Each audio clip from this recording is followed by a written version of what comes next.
अच्छा, एक बात बताओ, हमारे आसपास ये जितना भी दुनिया ये सारी चीज़ें एग्जिस्ट करती हैं ना, क्या वाकई में रियल है? सीरियसली? और मैं ऐसा इसलिए कह रहा हूँ क्योंकि क्वांटम मैकेनिक्स के हिसाब से ये सारी चीज़ें तो बस क्वांटम फेनोमेनन का बस एक प्रोजेक्शन मात्र है। आप इस पौधे को देखो, ये कौन सा कलर दिख रहा है? ग्रीन। लेकिन यदि मैं आपसे कहूँ कि कलर तो इस दुनिया में एग्जिस्ट करता ही नहीं, आप अपने आसपास से जितनी भी सारी चीज़ें देखना, ये कलर ब्यूटीफुल दुनिया ये वाकई में एग्जिस्ट करता ही नहीं। कलर बस हमारे दिमाग के अंदर क्रिएटेड किया हुआ एक साइकोलॉजिकल फिनोमेना मात्र भर है, क्योंकि ये जो कलर है ये आउटसाइड वर्ल्ड में एग्जिस्ट करता ही नहीं। That's it. और अब ऐसा इसलिए, अब देखो, क्वांटम मैकेनिक्स के हिसाब से देखा जाए ना, तो ये सारी दुनिया तो वाकई में एग्जिस्ट करते ही नहीं। अब ऐसा मैं इसलिए कह रहा हूँ, तो आप ये एक बात बताओ, ये आसपास जितनी भी सारी दिख रही हैं वो किससे मिलके बनी हुई हैं? ऑफ कोर्स सारी चीज़ें एटम से मिलके बने हुए हैं। और ये एटम्स भी छोटे छोटे स्मॉल क्वार्क से और अब क्वार्क से और स्ट्रिंग्स, जितनी भी सारी चीज़ें छोटे जो एटॉमिक्स लेवल से भी छोटे हैं, क्वांटम सारी चीज़ें उन सब से मिलकर बने हुए हैं। इसका मतलब कि एक छोटी से छोटी चीज़ इस दुनिया में एग्जिस्ट करती है जिससे सारी चीज़ें मिलकर बनी हुई हैं, और वो चीज़ है string. That's why we have developed string theory. String theory के हिसाब से सारी चीज़ें आसपास हमारे पास जितनी भी ये सारी चीज़ें हैं ना एग्जिस्ट करती हैं दुनिया में, सब एक बस वेब मात्र हैं। स्ट्रिंग जिस हिसाब से वाइब्रेट करता है उस हिसाब से पार्टिकल्स बनते हैं। वियर्ड। बट मैं यहाँ पर सबसे ज़्यादा क्यूरियस हूँ, पता है किसके बारे में? हमारे दिमाग के कॉन्शियसनेस के बारे में। ये जो सब्जेक्टिव एक्सपीरियंस जो आ रहा है ना कि हाँ ये मैं हूँ, आखिर ये आ कैसे रहा है? क्योंकि क्वांटम मैकेनिक्स के हिसाब, यदि मैं अपने मतलब मशीन, चाहे मैं जितना भी एडवांस मशीन बना लूँ, वो एकदम रोबोट, ये अच्छा, एक मैं आपको बात बताता हूँ, ठीक है ना?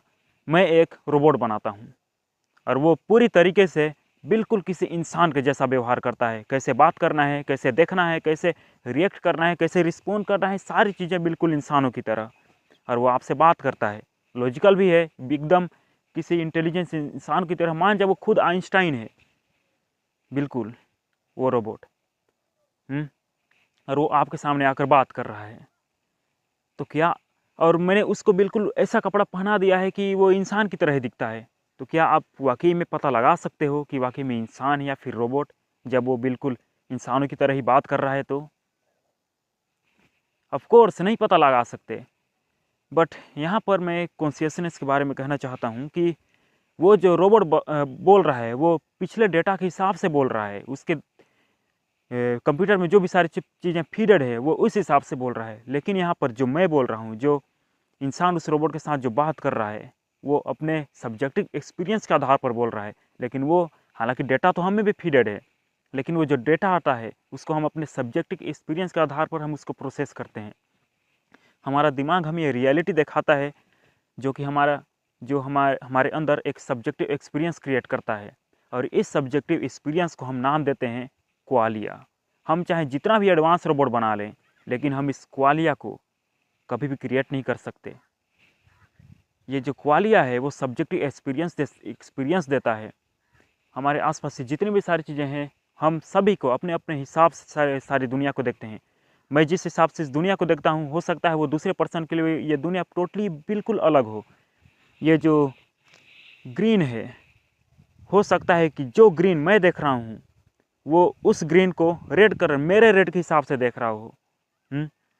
बिल्कुल अलग। ये जो कलर है ये बिल्कुल अलग है सभी चीज़ के, सभी पर्सन के लिए। पर्सन टू पर्सन डिपेंड करता है उसके क्वालिटी के हिसाब से, उसके सब्जेक्टिव एक्सपीरियंसेस के हिसाब से। That's amazing. और ये जो मैं सही में ये कॉन्शियसनेस के बारे में ना सही बताऊं तो सोचने के बाद, ये खुद जो मैं अभी बोल रहा हूँ ना, खुद कॉन्शियस बीइंग है। और मैं कॉन्शियसनेस के बारे में बात कर रहा हूँ, कॉन्शियस आदमी कॉन्शियसनेस के बारे में बात कर रहा है, अजीब बात है। और मैं चाहे जितना भी एडवांस मशीन बना लूँ, अब इस हिसाब से तो मैं कॉन्शियसनेस को क्रिएट नहीं कर सकता। हम अभी समझ नहीं पाए हैं कि आखिर एक कॉन्शियसनेस आता तो आता कैसे है।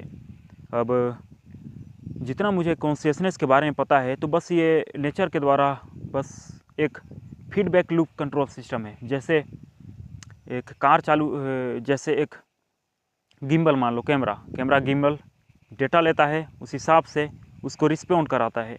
हमारा कॉन्शियसनेस तो एक को अब मान सकते हैं हमारा दिमाग बिल्कुल ऐसे ही काम करता है, बिल्कुल फीडबैक लूप की तरह। लेकिन ये जो क्वालिया है, जो सब्जेक्टिव एक्सपीरियंस है, वो कैसे आता है? हम एक मशीन में इसको कभी भी ला नहीं सकते। हम चाहे जितना भी पढ़ ले, हमें बिल्कुल अभी कॉन्शियस के बारे में बिल्कुल भी नहीं पता। लेकिन फिर भी ये जो क्वालिया है, जो सब्जेक्टिव के एक्सपीरियंस से आखिर वो आता कैसे है? हम जिस हिसाब से इस दुनिया को देखते हैं, दूसरा पर्सन उसको बिल्कुल अलग अपने हिसाब से देखता है। That's why every person is different from each other. That's amazing. जिस हिसाब से मैं देख रहा हूँ इस दुनिया को, इस हिसाब से आप में से कोई भी, इस वीडियो के जितने भी लोग देख रहे हैं, उनमें से कोई भी उस हिसाब से इस दुनिया को नहीं देख रहा।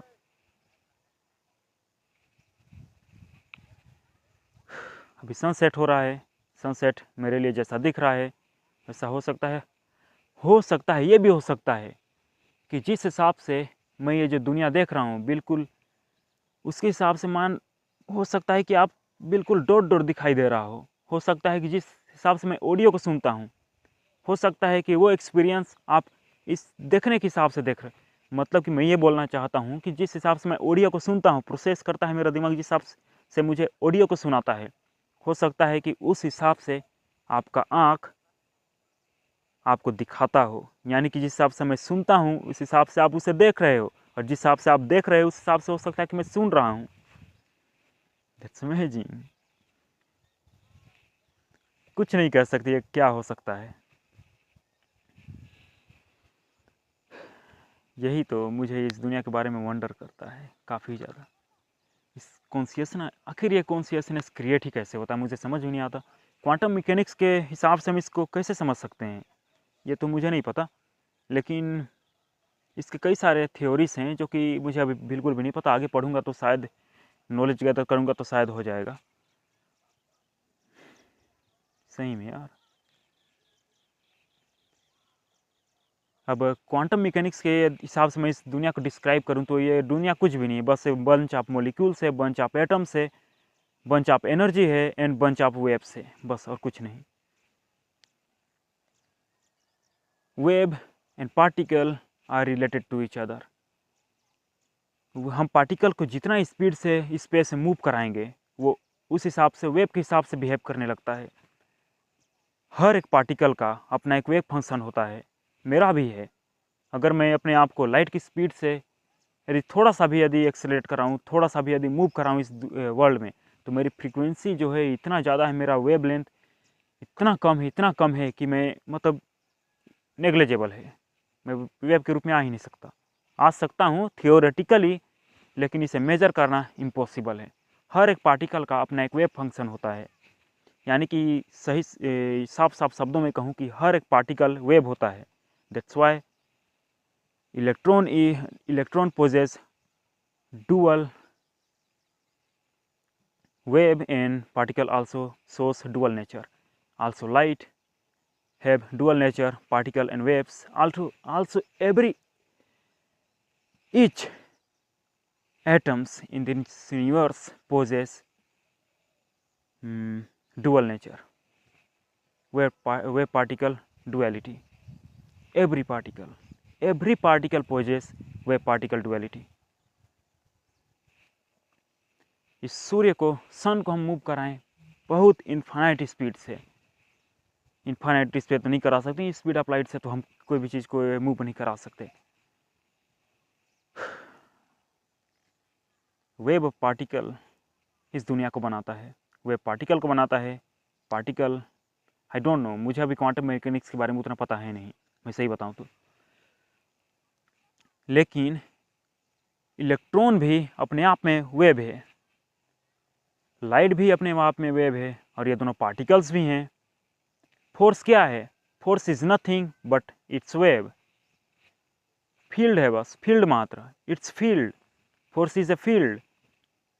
That's why gravitational field exists, gravitational waves और एवरी मतलब कि फोर्सेस से हम वेब को क्रिएट कर सकते हैं। आप उतना जाना नहीं मुझे अभी, उतना भी बस बोलने का तरीका भी उतना अच्छा था नहीं। सारी चीज़ें आप देखो, दैट्स स्ट्रेंज। ये दुनिया जैसी हमें दिखती है वैसी है नहीं। हर एक पर्सन जो मुझे देख रहा है उसके दिमाग में क्या आ रहा होगा, वो उसका दिमाग उसके हिसाब से व्यवहार कर रहा है, मेरा दिमाग अपने हिसाब से व्यवहार कर रहा है। हमारे दोनों का कॉन्शियसनेस बिल्कुल अलग है एक दूसरे के हिसाब से। सो सब एक दिन इस दुनिया से चले जाएंगे। क्या रहेगा, बस पास्ट में टाइम, टाइम में सारी चीज़ें एग्जिस्ट करती। क्या टाइम वाकई में एग्जिस्ट करता है या बस एक झलावा मात्र भर है जो ऑब्जेक्ट के मोशन से हमें इसका वो दिखता है कि ऑब्जेक्ट मोशन में है तो हमें टाइम के फ्लो का अंदाज़ा लगता है। यदि सारी चीज़ें इस दुनिया में एकदम इससे स्टॉप हो जाएं, सूरज सनसेट सनराइज़ होना बंद हो जाए, हवा अपने हिसाब से गति अपने स्थान से गति करना बंद कर दे, सारी चीज़ें टोटली एकदम स्टैटिक हो जाएं, एकदम स्थिर हो जाएं, तो क्या हमें वाकई में टाइम का अंदाज़ा लगेगा? ऐसा लगेगा ना कि बस ये दुनिया जो है वो बस इसमें मतलब टाइम है ही नहीं, टाइम रुक चुका है। तो टाइम बस एक मोशन का बस फ्लो भर मतलब मोशन के हिसाब से है। यदि मोशन में सारी चीज़ें हैं तो हमें टाइम का अंदाज़ा लगता है। क्या टाइम वाकई में एग्जिस्ट करता है? अब देखा जाए तो जो आइंस्टाइन का जो एक इक्वेशन है T=T1/1, मतलब कि इक्वेशन तो मैं भूल गया पूरी तरीके से, लेकिन याद इसको कैसे बताऊँ मैं इसमें। लेकिन जितना ज़्यादा हम स्पीड अपना गैदर करेंगे, मतलब जितना ज़्यादा हम लाइट के क्लोज चले जाते जाएंगे, हमारा जो टाइम है वो उतना ही ज़्यादा स्लो होता जाएगा और हमारा जो मास है उतना ही ज़्यादा इंक्रीज़ होते जाएगा। इसका मतलब ये हुआ कि मास यदि बढ़ रहा है तो मोमेंटम भी बढ़ेगा, और मोमेंटम जब बढ़ रहा है तो स्पीड को कम होना पड़ेगा, जो कि ये कॉन्ट्राडिक्शन पैदा कर देता है कि हम इन यूनिवर्स में कभी भी लाइट की स्पीड से ट्रेवल नहीं कर सकते। ये यहाँ पर हो क्या रहा है कि मैंने एक ऑब्जेक्ट एक्सेलरेट कराया, मान लो वो लाइट की स्पीड की 99% की स्पीड से चला गया, लेकिन यहाँ पर एक कॉन्ट्राडिक्शन आता है कि उस उतना ज़्यादा स्पीड पे उस ऑब्जेक्ट में काइनेटिक एनर्जी इतनी ज़्यादा बढ़ जाएगी कि उस काइनेटिक एनर्जी का वो सारा काइनेटिक एनर्जी मास के रूप में कन्वर्ट होने लगे। यानी कि मास एक हिसाब से आप समझ सकते हो उसको उतना सारा एनर्जी मास के रूप के जैसा कुछ व्यवहार करने लगेगा। और जब मास किसी ऑब्जेक्ट में बढ़ेगा, मतलब वो लाइट स्पीड्स के 99% से इस स्पेस में मूव कर रहा है, स्पीड में है, तो उसका मोमेंटम जितना ज़्यादा मास बढ़ेगा उतना ही ज़्यादा उसका मोमेंटम बढ़ेगा। लेकिन यहाँ पर बात यह है कि एनर्जी तो उसको मैंने पहले ही दे चुका, जितना चाहिए था उसका मैंने दे चुका हूँ कि वो उतना ही स्पीड में मतलब कि मेंटेन करके रखे उस फोर्स के हिसाब, जितना फोर्स मैंने लगाया एनर्जी दे करके। लेकिन यहाँ पर उस स्पीड पे उसका मास बढ़ रहा है, तो मास जब बढ़ रहा है तो उसका मोमेंटम भी बढ़ेगा। तो मोमेंटम जब बढ़ रहा है तो मोमेंटम को बैलेंस कर लेके, जितना पहले इनिशियल था 99% पे, उसको मोमेंटम को बैलेंस करने के लिए जब जो कि मास बढ़ा है तो मोमेंटम बढ़ेगा, लेकिन वो एनर्जी तो है नहीं इस यूनिवर्स में, तो कंजर्व है एनर्जी। तो मोमेंटम और ज़्यादा बढ़ाने के लिए तो एनर्जी चाहिए, स्पीड चाहिए, तो यहाँ पर उस मोमेंटम को बैलेंस करना पड़ेगा।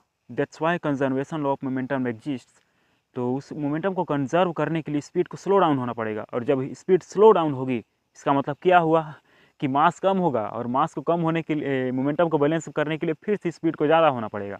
यहाँ पर एक कॉन्ट्राडिक्शन आ जाता है कि भाई Newton's law of motion, second law of motion, even third तो नहीं, सेकेंड लॉ ऑफ मोशन यहाँ पर फेल हो जाता है इस हाई स्पीड को समझाने के लिए। और यहाँ पर आता है आइंस्टाइन का वो इक्वेशन जो कि स्पीड ऑफ लाइट को तक जाने के लिए डिनाई कर देता है किसी भी ऑब्जेक्ट को। और इसलिए यहाँ पर आता है कि यदि स्पीड किसी भी ऑब्जेक्ट का स्पीड यदि ज़्यादा हुआ तो उसके टाइम को स्लो डाउन होना पड़ेगा। और यदि टाइम स्लो डाउन हुआ तो इसका मतलब कि वो जब टाइम ही स्लो चल रहा है तो उस टाइम पर्टिकुलर टाइम के हिसाब से वो ऑब्जेक्ट उस टाइम में स्लो मूव कर रही है। यानी कि 1 सेकेंड में जितना उसके चलना चाहिए था स्लो डाउन होने के बाद टाइम, वो उतना ही स्पीड में गति कर रहा है, लेकिन हमारे हिसाब से वो बहुत ही ज़्यादा फास्ट लगेगा। पता नहीं है कैसे। हम कोई भी लूप होल नहीं निकाल सकते इस यूनिवर्स के लॉ को तोड़ने के लिए। सारी चीज़ें एकदम एग्जैक्टली काम करती हैं। Nature is weird. तो आज के लिए इतना ही बात करते हैं, चलो अब कल करेंगे।